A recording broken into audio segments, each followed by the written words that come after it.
Magandang araw, tanghali, gabi sa inyo lahat. Hello, hello. Kamusta na yung aking mga madlang Pinoy dyan? Lalo-lalo na yung mga OFW. Mga ka-OFW ko, kamusta na po kayo dyan? Kamusta na yung naging Pasko nyo? Kamusta ang happening? Lalong-lalo na dyan sa Jeddah na dati kong pinagtatrabahuhan sa Saudi Arabia. Kamusta po kayong lahat dyan? At, at, at nalalapit na naman ang bagong taon, kaya binabati ko po kayo ng manigong bagong taon at sana mas marami pa tayong blessing na dumating sa susunod na taon, maging malakas tayo at huwag nating kalilimutan na marami tayong pamilya o nagmamahal sa buhay ang umaasa sa inyo dito sa Pinas. Okay, meron po tayong pag-uusapan lang tungkol dito sa ating gobyerno. Kasi ang napapansin ko, mukhang hindi na nagiging maganda ang palakad ng Pangulo. Masyado na siyang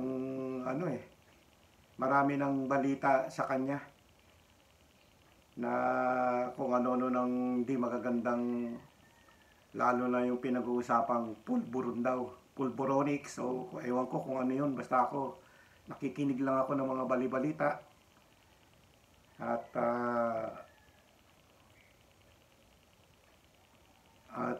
yung mga yung mga pinakikinggan kong vlogger, halos lahat sila puro ganyan ang balita. At talagang napapansin ko rin nga sa ating gobyerno ngayon, medyo pawindang na. Sana hanggat maaga pa, bago matapos ng taon na to, makapag-isip-isip ng mabuti si Bongbong Marcos, ang ating Pangulo. Kasi masyado siyang tahimik. Wala siyang komento pag siya binibirada ng mga bakit ganun? Kaya, pero bago pong lahat yan, marami pa tayong ibang babalita. Nais ko muna sanang, kung bago lang kayo sa aking channel, Pinoy Politico PH, pakisubscribe na lang po. Like and share. At huwag niyo pong kalimutan pindutin ang notification bell para ma-notify kayo sa mga upload na aking mga video na aking upload at sa mga darating pang araw. Sa ngayon hindi pa ako makapag-live stream kasi wala pa ako sa quota dahil bago nga lang itong aking channel ngayon, dahil katulad ng mga na-video ko na nawala, na-delete yung una kong account. Kaya back to zero ko. Kailangan ko munang masunod ang criteria ni YouTube. Okay, dito na po tayo sa ating pag-uusapan. Lalo na unahin na natin to si BP Sara. Habang binabanatan eto yung ginagawa niyang pamimigay ng ayuda sa Davao, pamamasko, at nagtatrabaho ng maayos. At wala siyang pakialam ngayon sa kung ano man yung mga binabato sa kanilang pamilya Duterte. Wala siyang sinasabi kasi marami na nagsasabi bakit daw siya tahimik. Alam niyo po, si Inday Sara, ang ating Vice Presidente, ayaw niya ng malaking gulo. Kung maaari lang talaga maging tahimik ang ating bansa, umunlad, at maging peaceful, tsaka ang security natin, yung seguridad natin sa buong paligid, sa buong bansa, dapat nakasecure po talaga. Yan ang gusto niya. Katulad ng ginawa niya sa Davao, napaka pre-insurgency free ang Davao raw. Marami nagsasabing napakaganda ngayon sa Davao. Wala kang ikatatakot na magaganap na masamang krimen, o kasi nga inubos niya na yung mga gagong NPA ron. Okay, dito naman tayo ngayon sa bansa nga natin. Sa hanggang ngayon, mataas ang bilihin, mga pangako na ni PBBM, halos walang nasunod. Ganun pa rin, lalong tumataas ang ano, kaya daming issue na binabato sa kanya. Grabe na.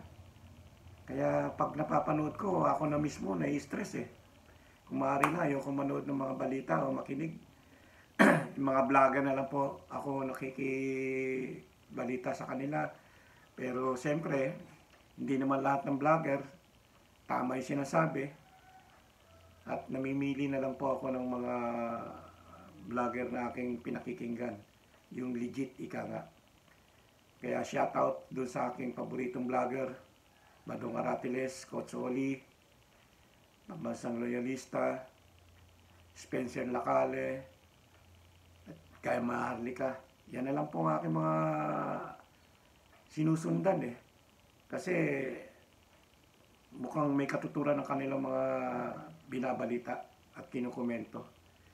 Ngayon, ito nga, alam nyo mga madlang Pinoy, simula talaga nung maging speaker tong Romualdez na to, nagkawindang-windang na lahat. Kaya itong ano ng Kongreso, tignan nyo ang survey ng Kongreso, pakinggan nyo.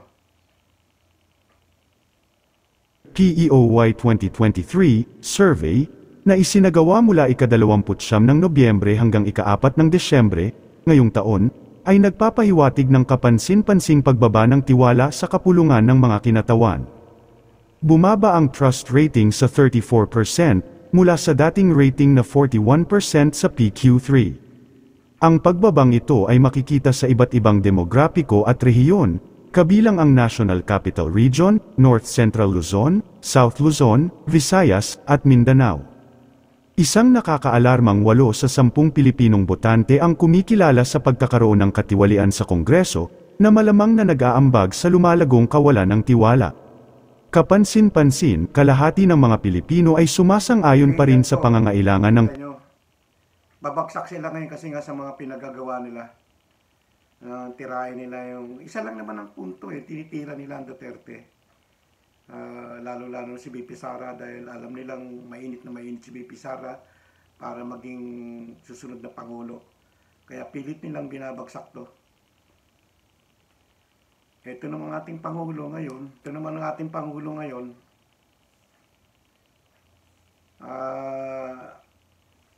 Masyadong tahimik, walang pakialam, walang ano, basta panayang layas, panayang ano, marami raw dalang investment. Pero marami nagsasabi, nasaan ang investment? Eh halos wala pa namang nabago. Pero yung mga binabalita, yung mga narinig natin balita, napakalaki na raw ng pinasok. Trillion na nga raw, 4 trillion. Ewan natin sa mga isang taon kung mararamdaman natin yung mga pinasok na investment na yan dahil maraming trabaho raw ang i-create niyan. Sana nga totoo. Dahil ako naman kung maganda yung resulta, okay sa akin. Pero pagka hindi maganda, gastos lang inabot. Ang laki ng ginastos na puro yung travel expenses. Dinagdagan nga raw ngayon ng ilang bilyon yung travel expenses para sa presidente. Kaya sana naman uli kukunin yan. Uutangin na naman yan. Kaya ang laki-laki na nga ng pondong binigay rito sa Kongreso. 500 billion na paghati-hatian ng mga mga congressman na matatakaw. Hindi na nabusog. Ngayon nagpapasarap doon sa ibang bansa. Yung iba. Hindi ko naman nilalahat. Kasi may matinood pa rin namang mga congressman Mabibilang mo na lang siguro yung mga tapat. Lalong-lalo na tapat pa rin sa mga Duterte. Tapos ito pa, yung modernization ng PUB, matatapos na. Hanggang bukas na lang. Hindi natin malaman ang susunod na hakbang sa New Year. Dahil nagbabanta nga uli ng tong mga grupo ng Piston, Manibela, ng Huelga, kaya ang gulo. Mukhang hindi maganda magiging pasok natin itong New Year eh. Sa tingin ko eh. Kaya sana naman magising na tong ating Pangulo na makialam na kung ano yung mga binabato sa kanya. Sagutin niya. Kasi lalong-lalo na tong nababalita sa kanya na nagpupulburon daw siya. Meron daw nga rin video yung ilalabas eh. Eh yan nga, inaabang ako kung totoo talaga yan eh. Marami ng vlogger na mayroon daw nakatabi ng video sa kanila. Pero sa ngayon, hanggang ngayon, wala pang ano. Kasi once na lumabas siya, kung totoo man yan, eh, malaking problema po yan. Mga madlang Pinoy. Sana po hindi totoo yan. Hindi magiging maganda ang New Year natin pag nagkataon. Magkakagulo-gulo lang.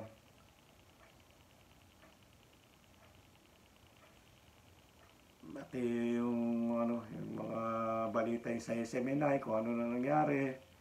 Tapos itong MTRCB, NTC, hindi natin alam kung ano mga pinagagawa ng mga namumuno rito. Kung mukhang nagpapabilog na rin sa Kongreso eh. Naging mas batas pa sa kanila yung Kongreso kaysa sa ating gobyerno ng yung Chief Justice eh.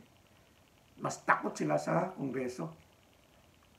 Kaya kayo dyan, mga sa MTRCB, NTC, magising na rin kayo. Sana umayos kayo.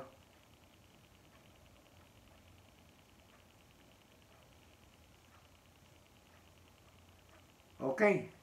Yan lamang po ang aking masasabi sa mga susunod ko pang pag nakalap pong mga trending na balita, yung mga mabibigat na balita, aabangan ko po yan. At pag-aaralan natin kung anong komentong may bibigay natin para sa kanila. Lalong-lalo na abangan natin itong sa ating Pangulo na sana magising na po kayo, sir.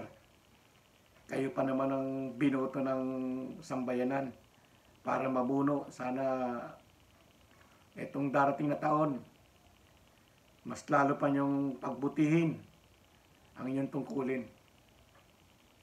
Huwag ko yung masyadong makikinig sa inyong pinsan. Kasi tambalolos talaga ang tawag dyan eh. Too much ambition, tambalolos. Okay po. Hanggang dito na lamang po mga madlang Pinoy. At inuulit ko, maligayang bagong taon sa inyo lahat sa 2024, mga ka-OFW. Mabuhay po kayong lahat dyan. At sana patnubayan kayo ng ating Panginoon sa araw-araw. Yan lamang po at huwag niyong kalilimutan ng inyong pamilya. Sige po. Bye-bye.